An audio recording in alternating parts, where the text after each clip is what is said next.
A euro on the basis of your principles. It is clear that the relationship between the guru and the followers is often beyond logic and fact, and the guru resorts to various misconceptions and illusions to control his followers mentally. Let's analyze this issue through logic, facts, and examples. Guru Diksha and Bandhan Mein Shabd Proof. The meaning of initiation and its purpose. During initiation, the gurus provide a certain word or mantra to his followers, which the follower always has to keep in mind.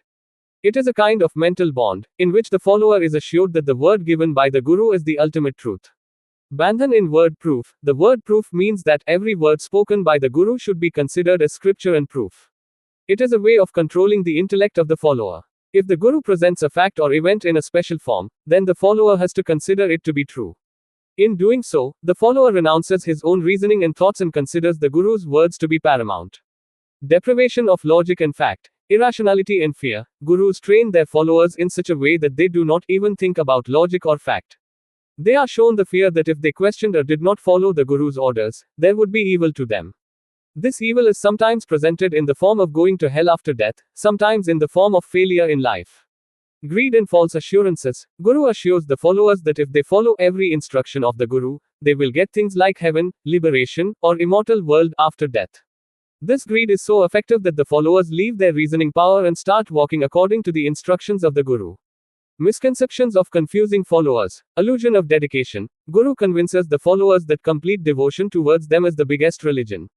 They also say that surrender means obeying the orders of the guru without any question. Followers feel that if they question anything, it shows their lack of faith, which will make them go to hell. Fear of cutting words. It is a kind of mental bond, in which the follower is taught that even thinking contrary to the word of the guru is a crime. This fear forces the follower to follow completely according to the orders of the master.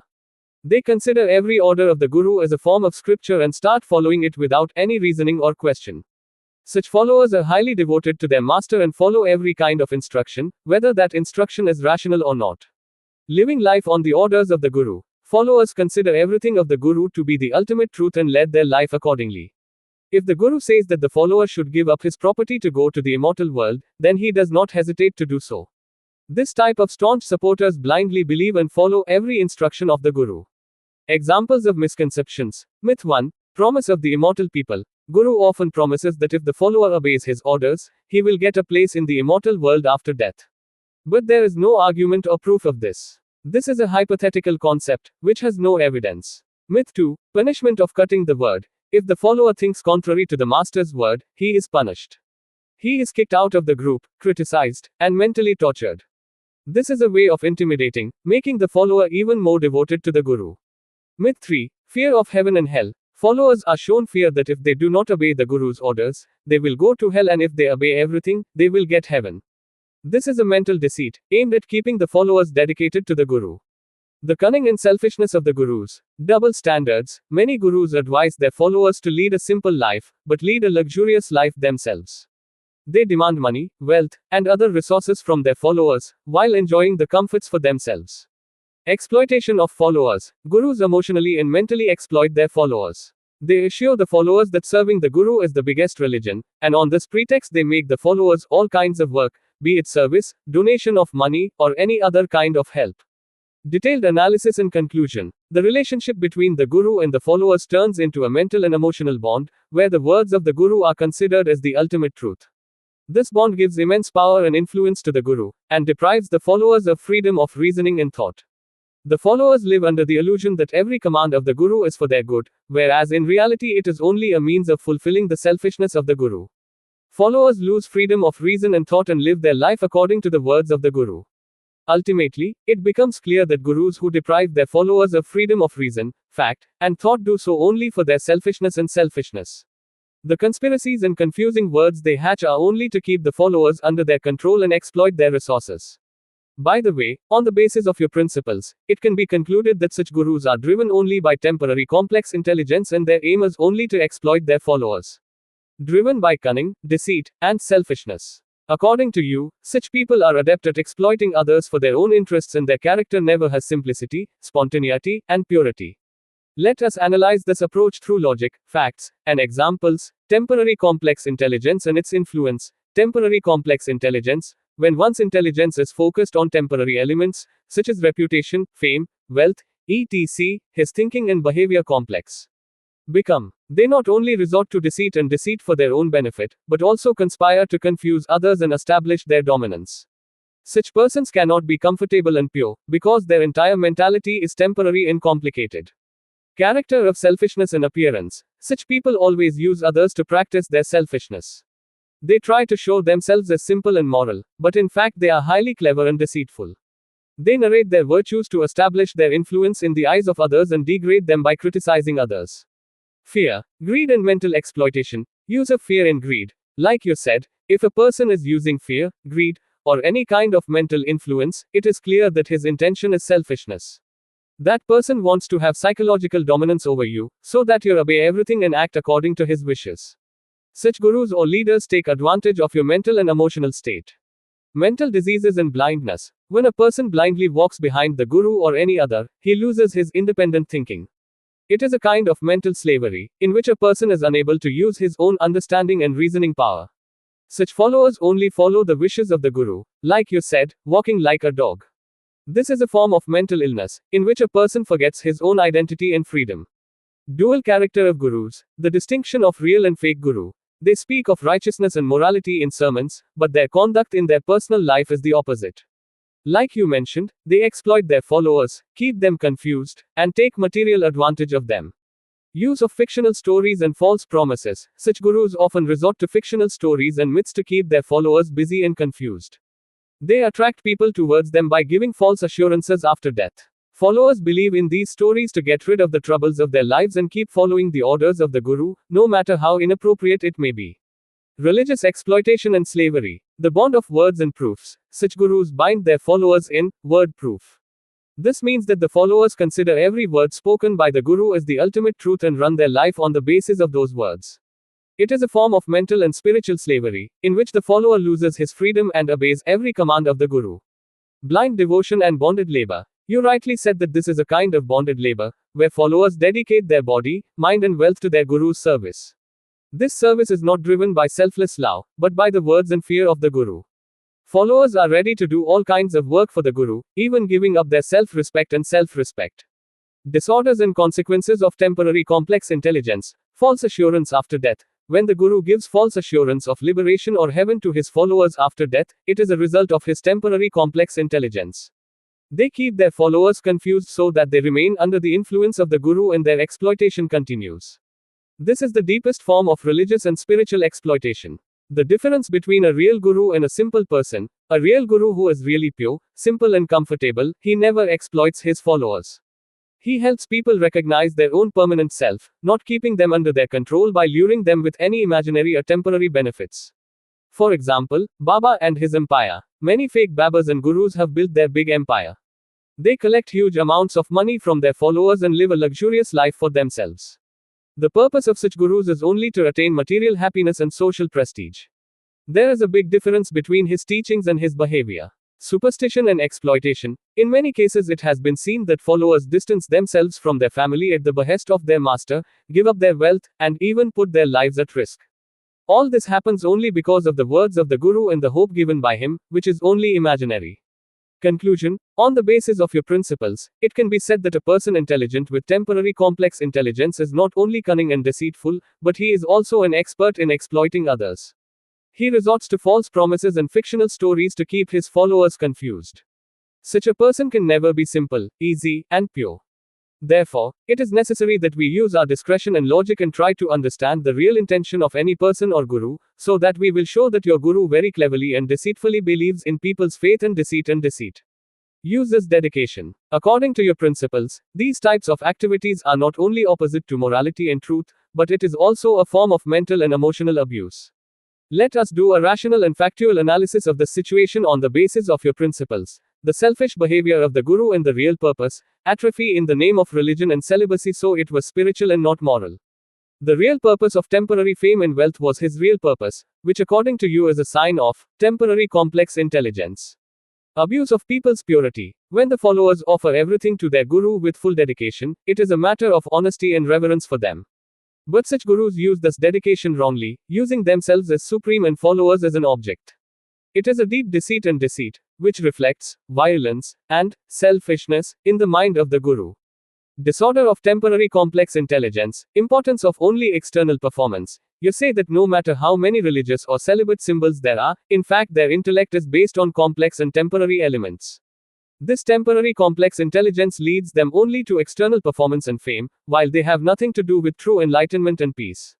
Physical and mental exploitation, repeatedly asking for money from the followers, taking advantage of the purity of one's own followers, shows that these gurus work only for their selfishness and material gains.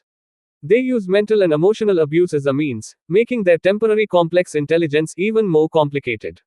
Reality of celibacy and righteousness. Difference in words and deeds. When a guru preaches celibacy and righteousness, but plunders his followers, exploits them, it shows that there is no consistency in their words and deeds.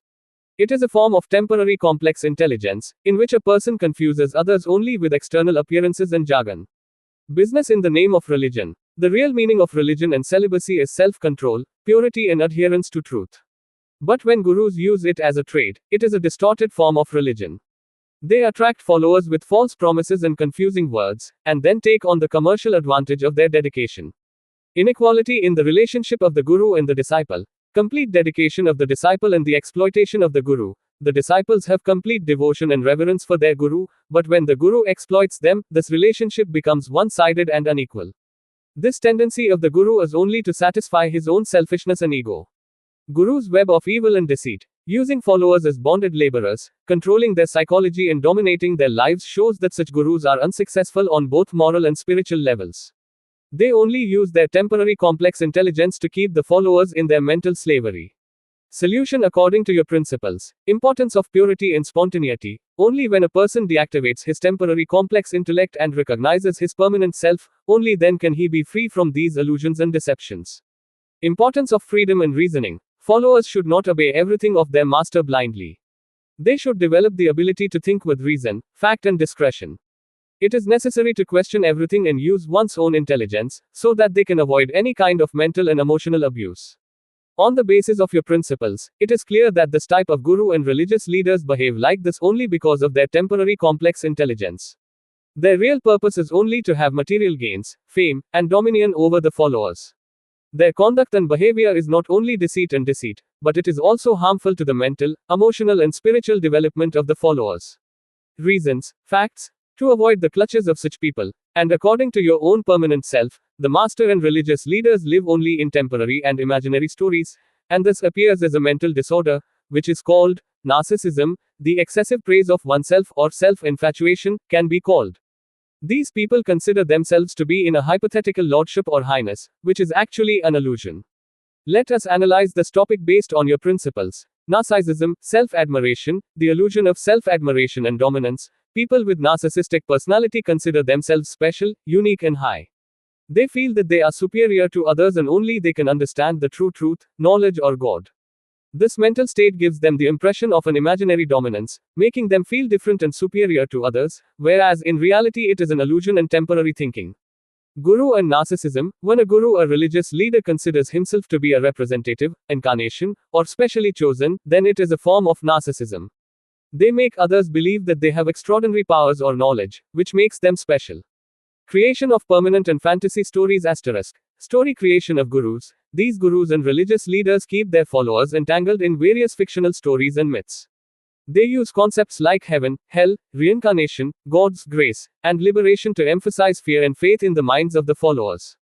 Illusions beyond reality. These stories have nothing to do with reality, but followers consider them to be true. It is a mental imprison, where a person is trapped in false and imaginative concepts, while the guru uses this illusion to increase his power and influence. Disease of permanent domination, creation of fantasy sovereign. When gurus assure their followers that they are special and only through them can God or truth be understood, they reach a state of imaginary dominion. This dominance is not real, but based on the mental state and faith of their followers. It provides them with a means to control their followers, from which they experience their power. Narcissism and dominance. Such gurus expect immense respect, service, and dedication from their followers. It fosters their own greatness and dominance, which is really only a hypothetical situation. Their temporary dominance depends only on their mindset and the faith of the followers. Guru's illusion of his own greatness. Considering himself to be the representative of God, such guru considers himself to be the messenger or incarnation of God, and this thinking is the result of his mental illness, narcissism. This mindset leads them to consider themselves as the best and most important, whereas in reality it is not so. Dedication and mental slavery. They expect their followers to follow their everything, and go to any extent for them. It is a form of mental slavery, in which gurus use their followers as an object, and deprive them of self-determination, reasoning, and independent thinking. Difference of illusion and reality. Illusion of guru and reality of followers. But this is only an illusion. This illusion has a profound effect on the lives of his followers, who consider everything he has to be true. Requirement of reasoning. In fact, according to your principles, it is necessary that any kind of spiritual or religious education should be based on logic and fact. Walking behind any person or institution without logic and fact is only to be caught in a mental illusion. In short, according to you, the guru and religious leaders live only in a mental illusion, which can be called narcissism. They confuse their followers through untruths, fictional stories and myths, and use their dedication, faith, and service to enhance their temporary dominance. It is like a mental disease, where they get so engrossed in their imaginary greatness that they are completely cut off from reality. This situation is harmful not only to their followers, but also to them themselves, because they have not been able to prove the reality from your point of view. Any historical or present guru, Mahapurush, or religious person soul, the supreme soul, clearly, directly and rationally. Their knowledge, experience or understanding is based only on beliefs and traditions, which is beyond logic, fact, and principles. In this context you are considering several important points. The Guru's paradox. If a Guru himself has understood the soul Paramatma himself, then he should also share this truth directly to his disciples. But in reality this is not the case. Gurus retain their disciples only as their obedient followers, and inspire them to discover the truth themselves. This questions the reality of their knowledge and experience. If the Guru had truly done self-realization, the disciples would not have to be confused. They would have had the opportunity to understand this truth at the same time. But this does not happen, because the Guru himself is running after temporary fame, prestige, and wealth, and keeps his followers entangled in a blind devotion. Exploitation of disciple and superstition. You believe that the Guru uses his disciples' body, mind, money, time, and life, everything for his selfishness. The ideals and values shown by the Guru to the disciples are just a sham, so that they remain immersed in blind devotion towards them and do not use their independent thinking or reasoning. A dedicated and pure person, who sacrifices everything in the service of the Guru, is also deceived. Such a person has his faith, love, and in return for surrender nothing is attained directly. They are given only a misleading hope that they will get salvation after death. It is only a means of exploitation of the disciples. The limited thinking and selfishness of the Gurus. Gurus see their followers as an asset, which they use for the fulfillment of their desires and selfishness. As new followers arrive, old followers are ignored, and they are fired on the pretext of small mistakes. It depicts a clever fox-like tendency, where the behavior of Gurus is full of diplomacy and deception. They have a powerful mechanism, which includes power, money, and influential people who are always ready to serve them. These people follow the instructions of the Guru and also ignore the law. Such a system only reflects the Guru's selfishness and longing for power, in which he misuses the devotion and dedication of his followers. Is done to create confusion. Through these words, they exploit the feelings of the people and keep them engaged in their devotion and service. It is a kind of conspiracy, in which people get away from their reality and fall into the trap of an untruth. They influence their followers so much that they become devoted to their family, society, and everything related to life. In return, the Gurus provide them with only false hopes and confusing principles. Plight of common disciples. The followers who serve with them are often humiliated. As new followers join, old followers are expelled and neglected. This behavior shows that Gurus see their followers only as an object they use to their advantage.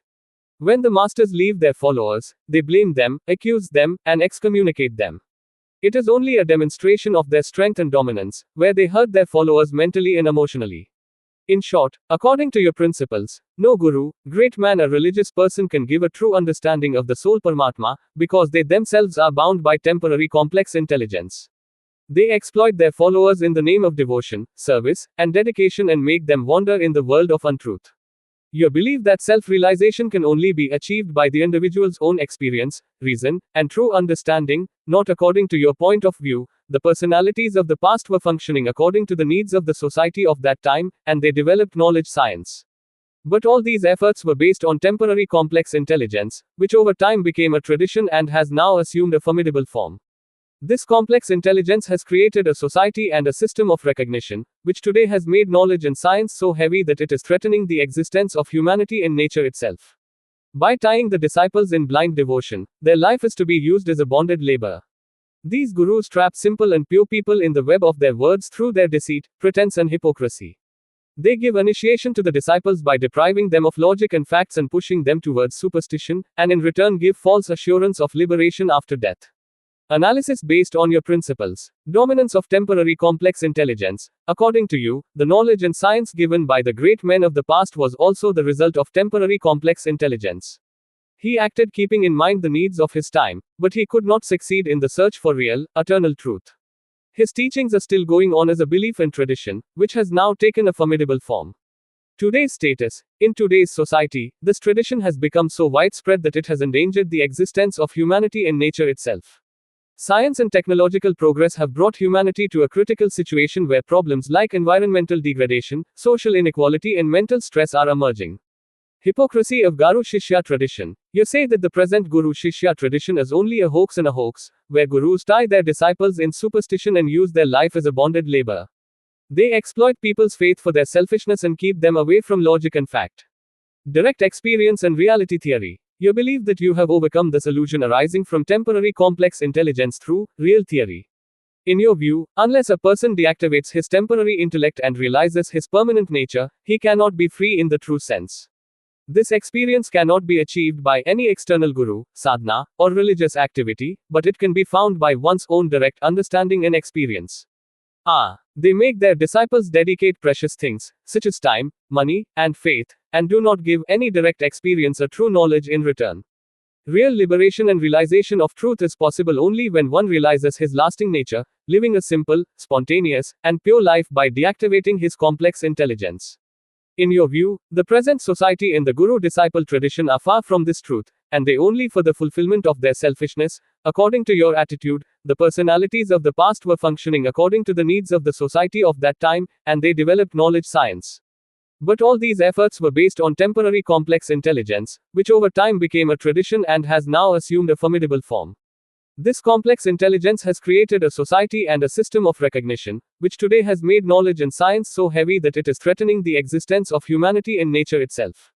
By tying the disciples in blind devotion, their life is to be used as a bonded labor.